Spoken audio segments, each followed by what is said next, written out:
Hello guys, আসসালামু আলাইকুম। জ্যাকে নিয়ে আজকে আসলাম আমাদের লাভবার্ডসের কলোনি ভিজিট করতে। দেখেন guys, mango fisher, lovebird. Wow, এই লাভবার্ডসটা দেখতে অনেক জোস।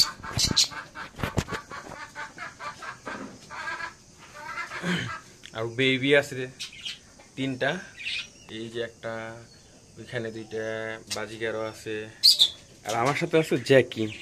জ্যাকি, জ্যাকি তুমি এখানে বসবা না? এখানে তোমার বসতে দেওয়া যাবে না, তাই তুমি উড়াউড়ি করবা। তুমি আমার হাতেই থাকো বসে।